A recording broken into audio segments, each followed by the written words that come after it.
A question taken from the 2020 English Literature exam that never was. Dylan Thomas' epic poem Under Milk Wood is, in literal terms, neither epic nor a poem. Describe how you deal with the challenges this play for voices presents to the modern theatre director. You have 1 hour 45 minutes, no interval. Begin.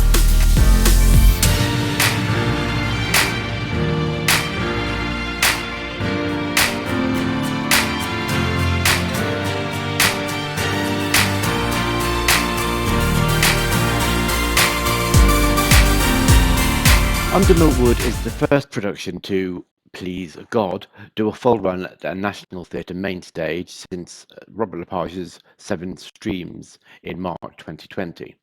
Afterlife did open a few weeks earlier at the smaller Dorfman stage.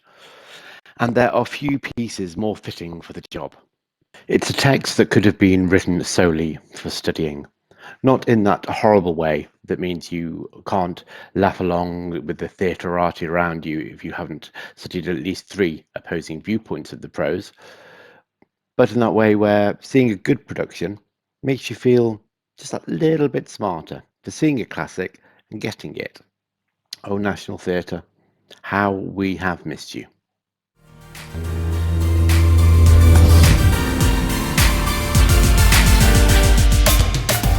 So let's see how director Lindsay Turner has taken on the challenges outlined in this probable GCSE question. Set in the small Welsh village of Claragub, read it backwards.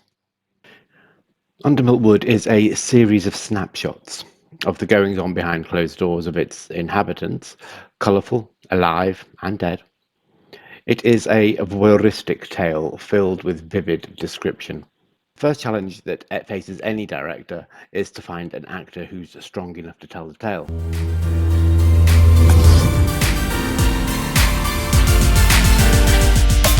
Someone able to command the stage primarily on their own. Someone capable of carrying almost 2 hours of prose with no narrative development. Someone preferably Welsh. Unfortunately, Richard Burton is dead. Your choice, therefore, according to IMDb, seems to be Hopkins, done it, too old. Price, done it, two popes. Rhys Ifans, done it, too out there. Timothy Dalton, not done it, but always too Bond. And Michael Sheen, Welsh actor du jour, done it, but who the hell cares? Sheen may have been a beginning from the beginning, since he was beginning to speak. Each note he delivers of the slow black, crow-black fishing boat bobbing is like a huge slab of paint he daubs onto the imagination as he brings the poetic language to life for us. Though it takes a while for his performance to stop being so overhandsy, he speaks with the text with the authority of someone who has studied every form of every syllable many, many times. Turner gives context to the narrative by setting it in an old people's home. Sheen's performance is topped and tailed with some simple stage business between elderly residents and staff, using extra text that has been written inoffensively but forgettably by Sean Owen. At the start, after 10 minutes or so of pleasantries, Sheen's Owain Jenkins barges into this gentle environment before us, all ill-fitting shirt and with eyes as wild as his hair. He demands to see his father immediately, though it's never really clear why. Side conversations infer that the father-son relationship is devoid of emotion and possibly estranged. Sheen's Jenkins may be an alcoholic. He swigs from a bottle of whiskey, and white lights scare him when they appear on stage whenever alcohol comes on. This may link to the thing he says he may have done last night, which may be why he has come to see his father, and may be why he wants reconciliation. It's a lot of supposition, and unfortunately none of it gets clarified. His father, Richard, played by Carl Jenkins, is suffering from some form of memory loss, possibly dementia, but maybe not. We see him as the play opens, walking around the sheet-covered furniture of the day room in the old people's home, confused and disoriented. Visibly upset, he mumbles something about not having the penny he needs. It's a little confusing, but if you know the original text, it's a nod to one of the many characters in Thomas's vignettes.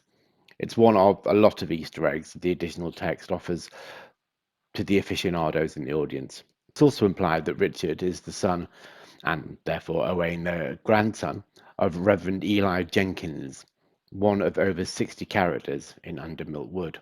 It's a nice enough idea, though its value is questionable. Emers says that Richard becomes more lucid when looking through old photographs, which sets up the story being told not to the audience, as is often the way here, but as an attempt to provoke the father's memory. It's a conceit that loses its way, but it's a nice setup. As the scenes become more vivid, the words are given to the characters themselves, with the supporting cast of 12 bringing a lot of fun to a group of mainly miserable sods in this Welsh village. Worth a particular mention is the actor Alan David, who brings a slyly menacing touch to his performances of two long-suffering husbands, as Mr. Pugh, who politely passes the salt to his moaning wife while flicking through his book on famous poisoners for murderous inspiration, and as Mr. Pritchard, partnering with Michael Elwyn as Mr. Ogmore, the dead henpecked husbands of Mrs. Ogmore Pritchard, naturally, who morosely recites the rules she's laid down for them even in death. Taking advantage of having had the builders in to add tabletops to the auditorium seats for the purposes of COVID distancing, the Olivier is now in the round. From all sides here, the simple props are wheeled on and off to transform this empty space. A table represents homes, different homes, with the swift removal of just a tablecloth, like a magician removing the whole crockery without breaking an item. A drugs trolley becomes a kitchen hob, a shopkeeper's till, and then hilariously a paddling boat on the sea. You have to see it. Turner has dealt with the obvious challenges through clever choices of casting, of construct, and of characterization. Overall, it makes for a strong answer to the GCSE exam question. But that's also the problem here. You expect more from a national theatre production than a high-grade GCSE answer. Setting it in an old people's home is an idea that could have come from a group of drama students playing Let's Reimagine. Alluding to the characters being the Jenkins boys adds nothing that I could see. It's a conceit, as I mentioned, that really goes nowhere past the rehearsal room. And Sheen's performance, though expertly delivered, feels like it came to the production pre-packaged. As such, it could have been slotted into any production anywhere of any Milk Wood. And it probably will be. But look, Under Milk Wood is solid National Theatre stuff, and I have no quibbles with that. It is already unsurprisingly sold out for the run. It would probably still sell out without audience numbers being reduced and restricted by COVID.